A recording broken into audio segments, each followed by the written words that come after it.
this. Let me know if you guys can see my screen. Yes, thank you so much.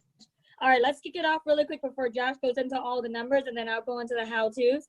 I think a lot of us, when I was talking to Josh, we aren't seeing a lot of people getting promoted, and part of that is, you know, the fault of the leadership because we're not maybe communicating it as much, right? I think that all of us on this thread, for the most part, know how to get promoted because we've gotten promoted to district, past district, but we're really not communicating to our guys. But a lot of that is also maybe our guys want to get promoted, but they don't know where to look. They don't know how to really break it down into numbers, right? Promotion sounds awesome, but if you don't know how-tos, then what are you going to do? And sometimes when, you know how human beings disappoint us, they disappoint us, that's times that by 100 with our newest guys when somebody disappoints them, and they use that as a reason not to fight for their promotion.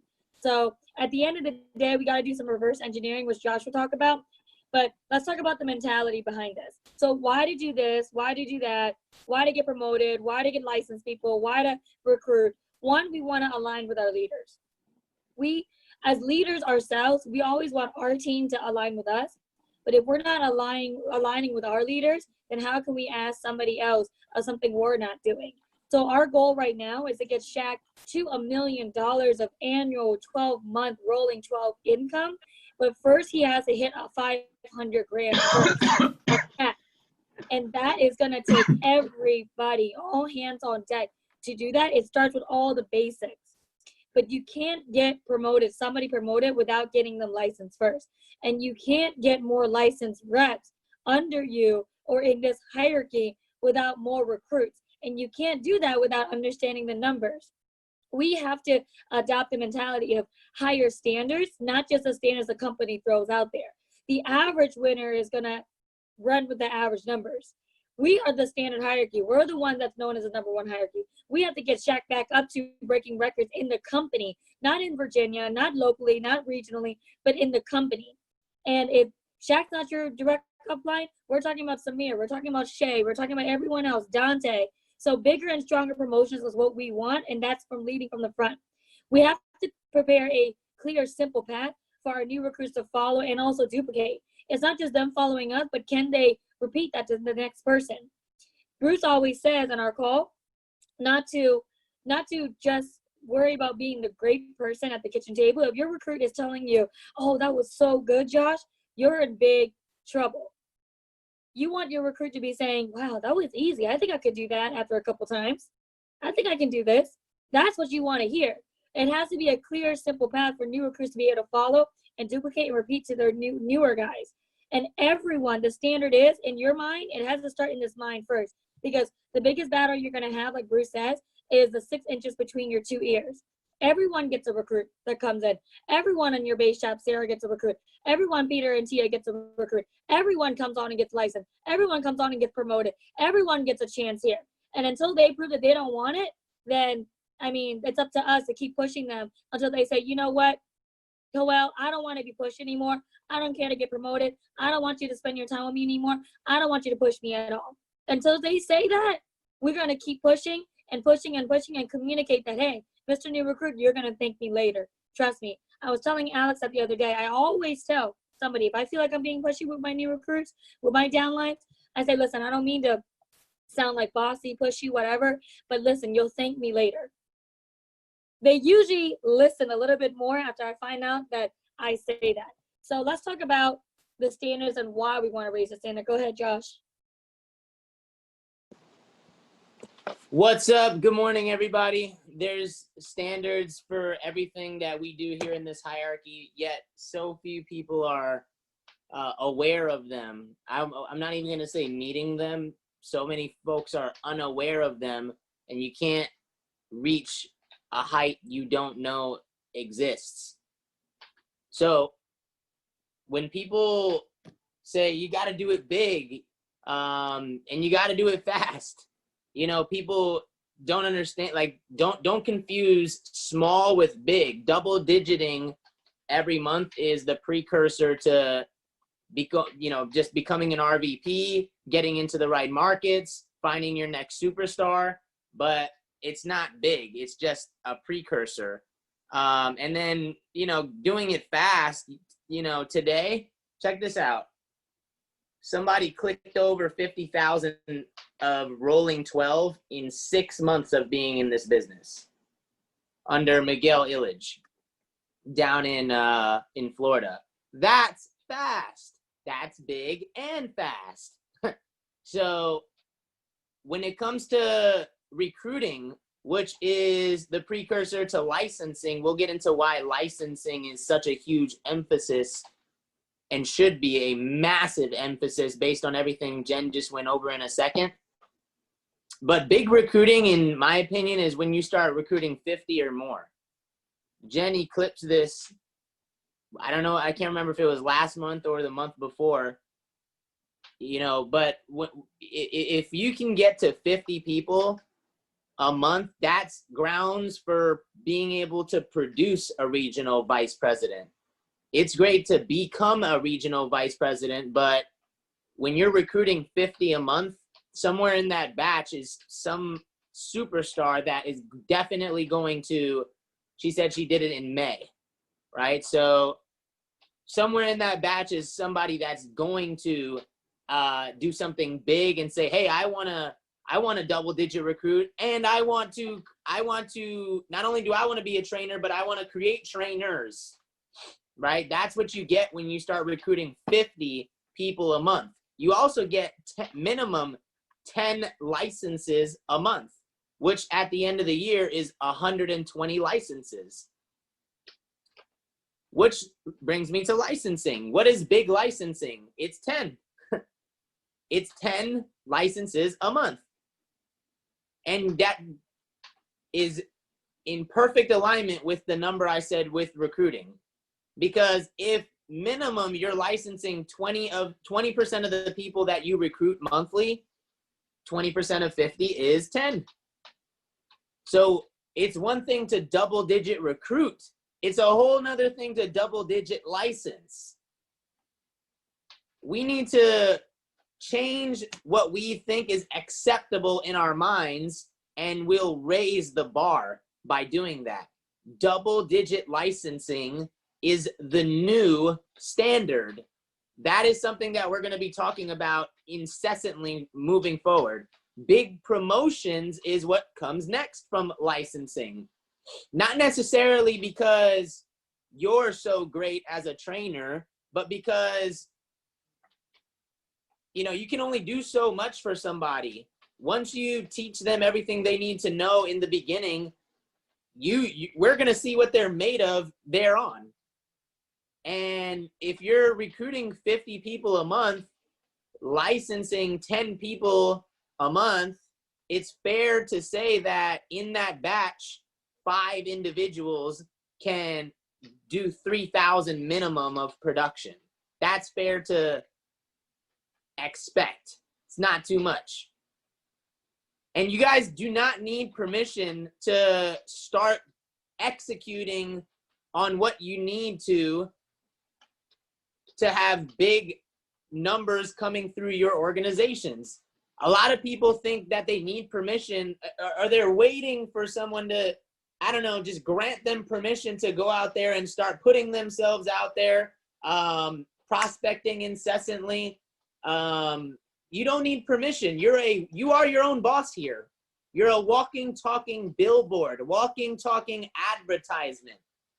Yet so many people place emphasis on what others think about them instead of being the initiator.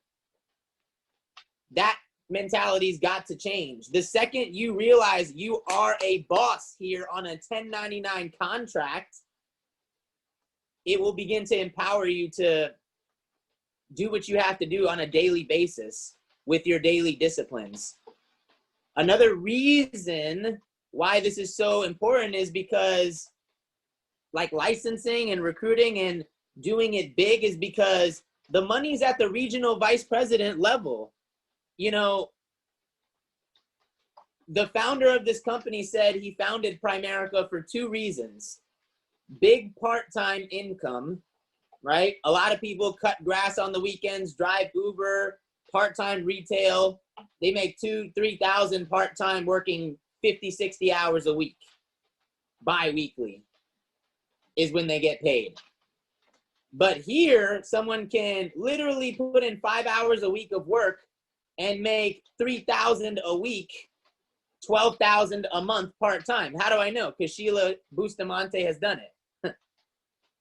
See, that's big part-time income. But the other reason he said he founded Primerica was because it is for people to become a regional vice president and own their own location, create generational wealth. And as a regional vice president, right now, I don't know if you guys knew, it's a wonderful time to be a regional vice president right now. Primerica is paying RVPs $100 for every bonus that gets paid out to their agents in their base shop, which coincides with the next incentive that they're giving out over the contest period. If you license like 10 people, they'll give you, I don't know, like $1,000. If you license like 20, it's like 5,000, 25 or no. It's like 25 to 50, you get $15,000 on top of everything else that they're giving a regional vice president. If you can license 100 people from now until November, the end of the contest period for Universal Studios, they're going to give you as a regional vice president $40,000. $40,000 on top of everything you get paid in all 4 of those months. 40 grand on top of winning this trip. I know, look, Willie Naranjo down in Florida is going to license 100 people this month. Right? So it's all about how you think and what you accept, but regional vice president is where it's at. And then you have equity. You know, they give you $15,000 of company Primerica stock when you become a regional vice president. So few people talk about this and they don't know that. You know, people became RVPs in 2010 when the company went public at $15 a share. The price of the stock today is $130 a share, which is like a 500% increase in stock. What is that? Like from 15,000, 500% increase from 15,000 is $75,000 just allowing it to grow. I mean, I don't know what, with all these $1 million earners Primerica's producing month after month after month, if you became a regional vice president today, got awarded $15,000 of company stocks, what could that be 5-10 years from now? You get the 110% contract. You get overrides, royalties, right? But it starts from,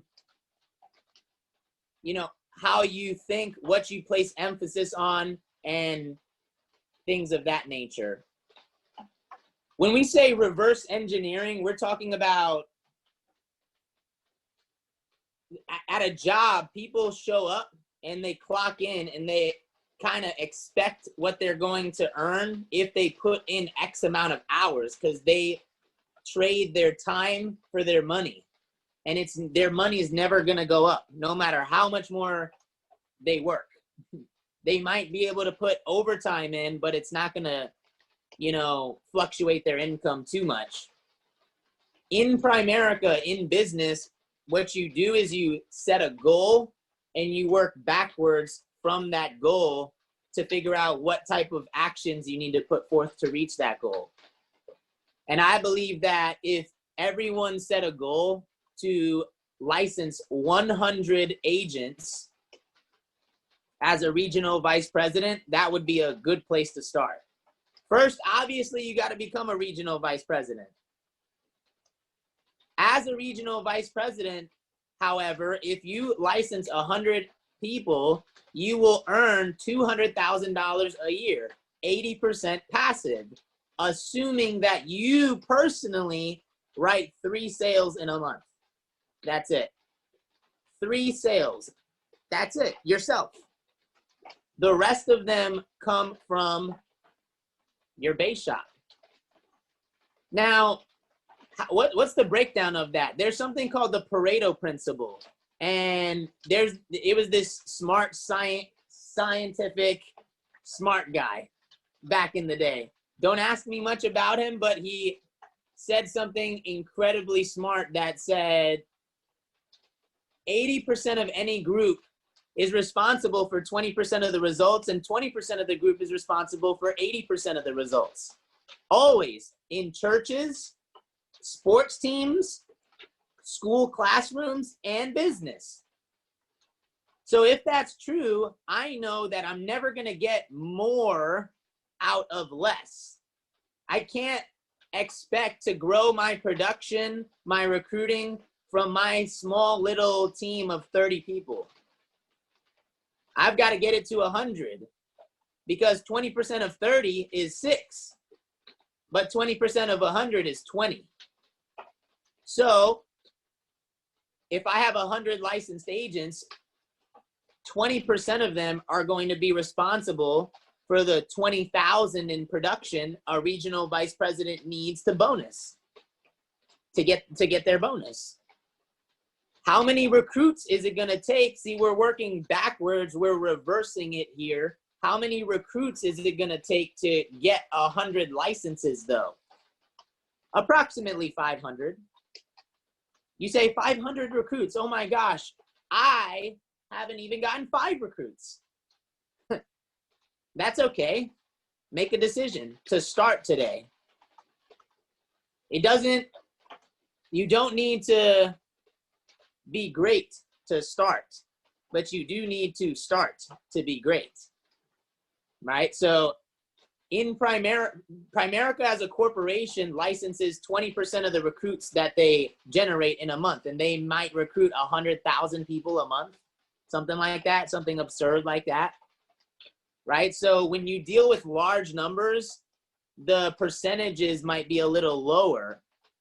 But if you're recruiting 10, 20, 30, 40, 50 people a month, it's likely that you may even license more than 20% of those recruits. But assuming you do the bare minimum of licensing 20% of the people, how fast can you get the 500 and recruits and the 100 licenses?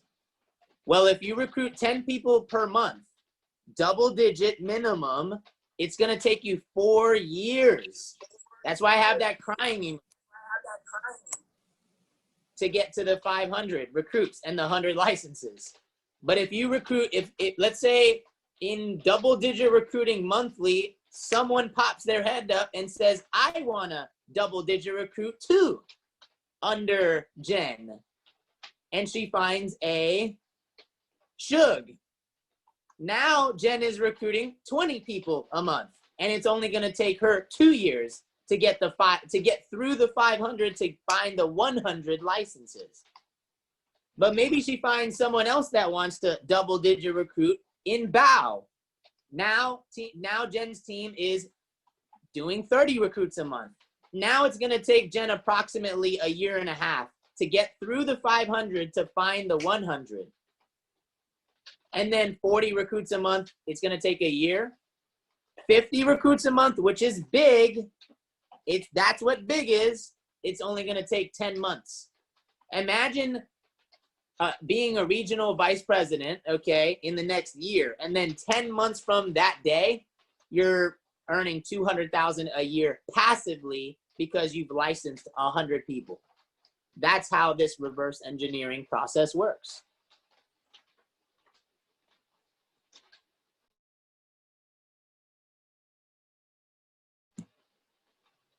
So, Jen, is this me?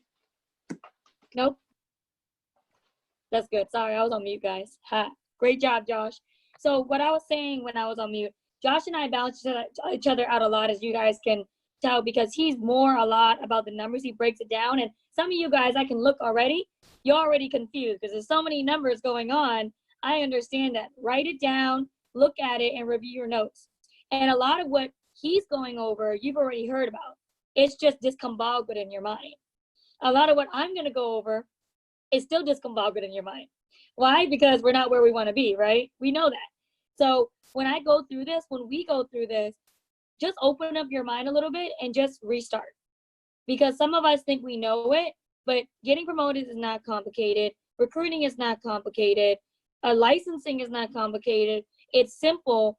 And what's big is big, what's small is small. What's complicated is us.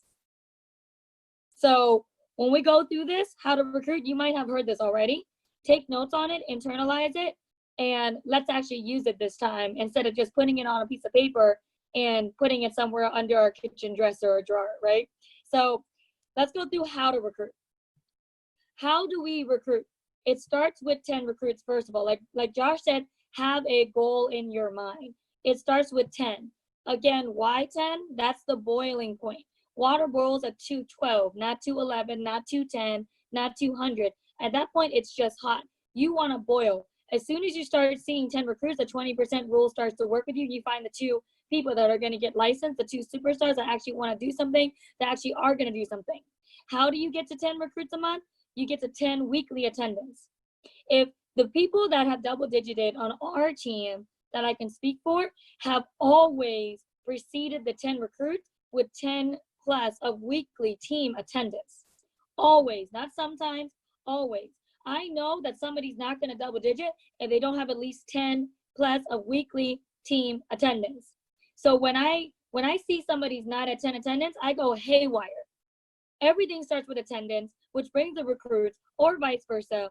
And when you start having 5 people with 10 in weekly attendance, which means they'll have double digit recruiting going on every single month, 5 of those double digit recruiters, that's where your 50 recruits is coming. You see how simple that is, guys? It's not complicated. What's complicated is in your mind. How do you get to 5? You get to 10 weekly attendance, each of those people that you work directly with. Get them to 10 in weekly attendance, and they'll get their next person to 10 in weekly attendance. That's as simple as it is. Sometimes, though, we start to try to get more out of the people we have, and that's true. I, myself, and I'm sure Josh thinks like this too, we always think, how can we get more out of us, ourselves? How can I do more for my upline? How can I do more through my team? How can I lead my team more? That's true. We do that, yes. And naturally, we're going to do that with our guys. That's not what we want to do. We want to make sure we're not saying different things to the same people, but saying the same thing to different people. And the best recruiters, like Shaq said, multiple weeks in a row, multiple trainings in a row, best recruiters use the resources available to them. Expansion webinar is what we started with when COVID-19 started and shut us down doing KTs. Now we do QAs, qualified appointments.